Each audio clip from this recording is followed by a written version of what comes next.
Hello, so in this video, I want to break the stigma that mental health is purely a mindset. So in case you're new, my name is Ben Jorseth. I'm a psychology student at the University of Kansas, and my passion is to end the mental health crisis through education and lifestyle optimization strategies. So the myth that your physiology and intermetabolic system, neuroendocrine system, immune system, and other psychophysiological systems within the body do not play a role in your mental health. This is the myth that I'm going to break today and inform you otherwise. So, research suggests that there are many interactions at work within and across our body at any given moment that suggestively influence your mental health, including but not limited to your emotions, your behaviors, mental resilience, mental aptitude, mental illness, and cognitive functioning and processing. So, the first influence I want to bring up is your gut microbiota, so gut health. This study, done in 2024, June, reviewed interactions between psychobiotics and mental health. If you're unfamiliar, psychobiotics are defined as bacteria that positively affect gut microbiota composition. For some quick context, your microbiome is your entire genetic complex, while your microbiota involves specific microbes in your gut. These microbes are critical for brain function and interaction with the vagus nerve and HPA axis. Our GM, also known as our gut microbiota, I'm going to refer to it as our GM from now on, is also bidirectionally connected to our endocrine, and immunological communication channels. So one interesting fact is that 95% of your serotonin is actually produced in your gut. In general, a healthy gut usually pairs with a healthy brain, while on the other hand, dysbiosis, as seen within individuals with depression, for example, is generally expressed alongside an unhealthy gut microbiota. So one effect from this is that an unhealthy gut is cyclical in its natures. And what I mean by this is that preference for food occurring within dysbiosis usually favors sugars, food coloring, preservatives, processed foods. And another effect from this is an altered HPA axis function. HPA, in case you're unfamiliar, is known as the hypothalamic pituitary adrenal axis. And in case you're interested in learning more, there's an article on my 5 Pillars website called An Introduction to Your Second Brain, where I speak more on this matter. So either way, another effect, altering the HPA axis, which is a part of your neuroendocrine system. And the HPA is also responsible for stress response. So this is another area impacted by an unhealthy gut microbiota. So the 2024 study found that these bacterias positively affected patients with anxiety and depression because they contribute to brain physiology and developmental processes such as short-chain fatty acids, neurotransmitters, hormones, and immunomodulators. So this is an excerpt from that article in case you're interested in seeing the data for yourself. So aside from that, the second physiological influence on mental health is your circadian rhythm. So what is circadian rhythm? A lot of people think it's just about sleep. It's much more complex than that. It involves your thyroid function, your digestive system. It involves your eating cycles, which I'll get into it here shortly. So in a meta-analysis on patients with MDD, also known as major depressive disorder, they looked at MDD and circadian health. And what they found was that a shortened total sleep time, TOT for short, and delayed sleep onset time was associated with increased suicidal ideation. Specifically, that going to bed later than normal and not getting enough restorative sleep increased next day suicidal ideation in these participants in this study. So your circadian rhythm plays an essential role So in general speaking, your circadian rhythm plays an essential role in regulating your body's internal clock, which can in turn affect your mental health.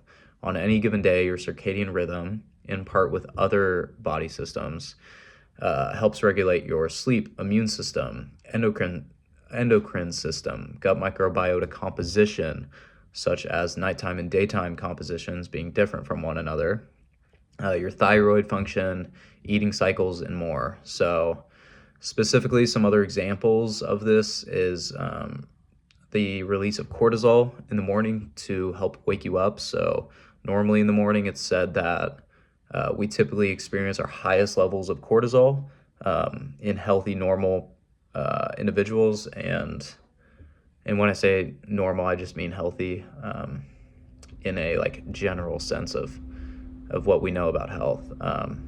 Anyway, so aside from that, melatonin is released at night to help you go to bed. Ghrelin is used to stimulate appetite and insulin production.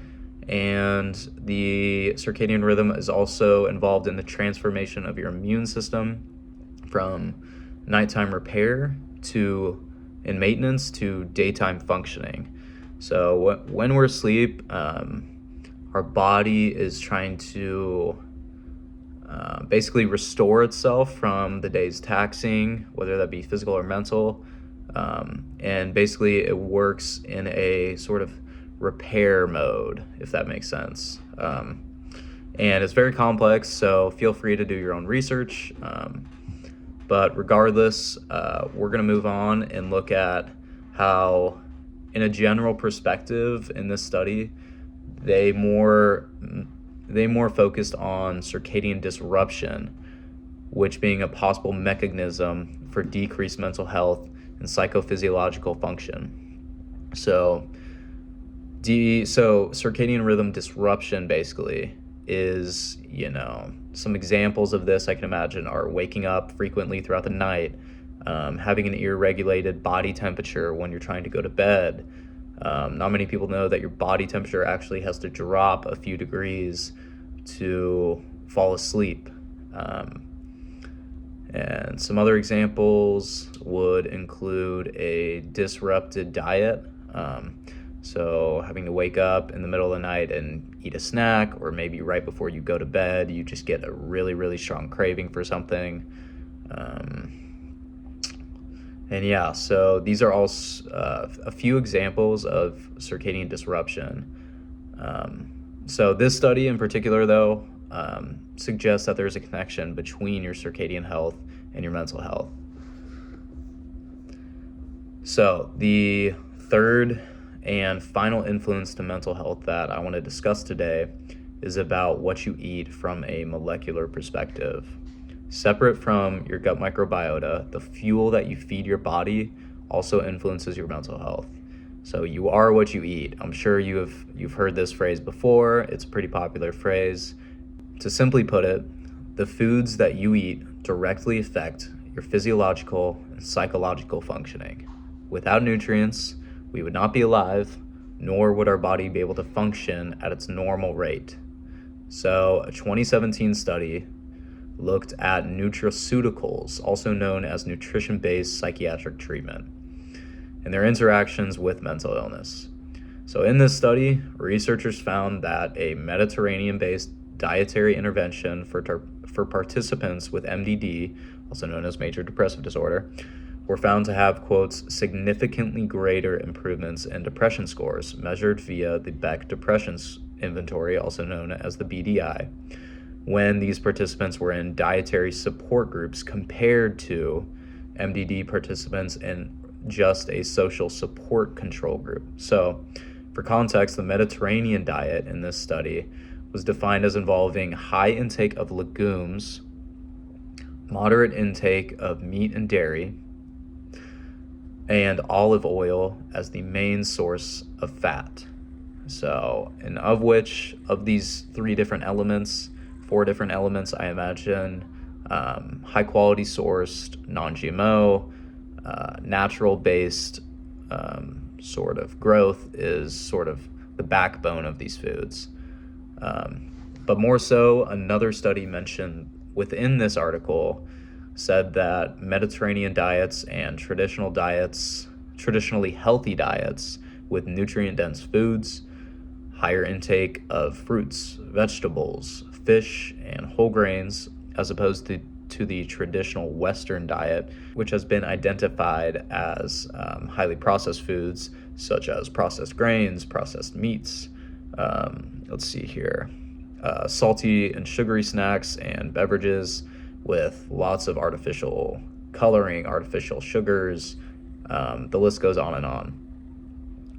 Regardless, the traditionally healthy diets and Mediterranean diets were shown to have protective benefits against depression, while the latter diet, which is the Western diet, which many of us consume unknowingly, contributed to furthering depressive symptoms and pathologies.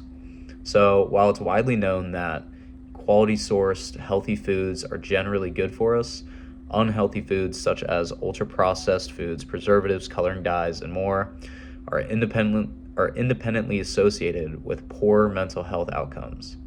What this means is that the psychological pathways between the two associations interact differently with different mental health outcomes, and the relationships are not bidirectional in the same way that the gut microbiota is. So, aside from this, some specific examples of these beneficial nutrients included in this study were mentioned that St. John's wort was shown to be adjunctive to SSRI medication in depression treatments. And if you're unfamiliar, SSRIs are known as an antidepressant, and basically what that stands for is selective serotonin reuptake inhibitors. And funny enough, these drugs were actually created for anxiety, but it turns out people respond better to them when they have depression compared to anxiety. So now these antidepressants are largely being adopted for depression treatments and pharmacology. Aside from St. John's wort, however, N3-PUFAs, which are known as polyunsaturated fatty acids, also known as omega-3s. It also goes by N-3. These showed that high EPA and DHA ratio consumption contributed towards improved depressive symptoms. So EPA is, I'll try not to butcher the name for you, but it is called eicosapentaenoic acid, and DHA is called docosahexaenoic acid. And I apologize if I got these pronunciations wrong. It's definitely on me. Regardless, high EPA and DHA ratio consumption contributed towards improved depressive symptoms in this study. And this is important because going back to the Western diet with heavily refined oil intake, a typical omega-3 to omega-6 ratio sits at around 1 to 1 and 12 to 16 ratio in Western diets, while quote-unquote healthy ratio sits at around a 1 and 6 ratio of N3 and N6. So for context, the omega-3 is generally known as a anti-inflammatory, and omega-6 is pro-inflammatory.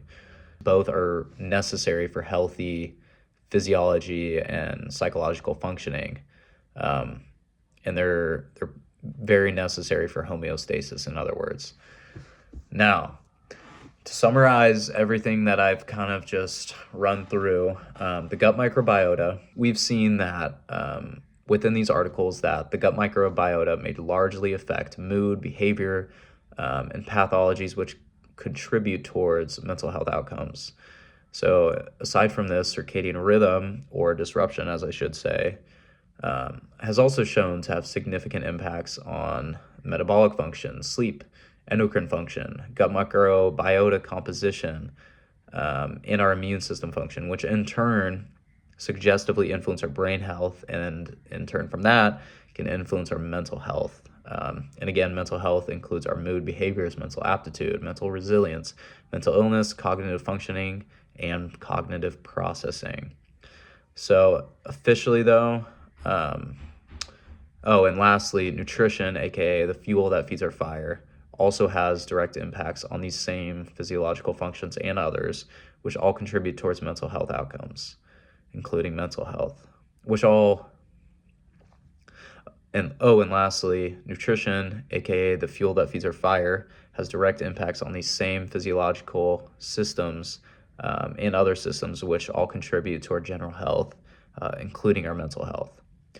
So officially, I want to advise you to speak to your healthcare professional or therapist or psychiatrist before you make any significant changes to your diet, to your routine, to your sleep schedule if you're thinking about making major changes, or your vitamin intake, as these topics still need a lot of research to be set in stone as absolute truth.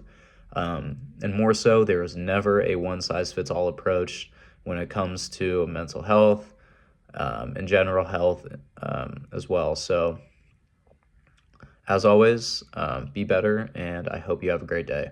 Thanks.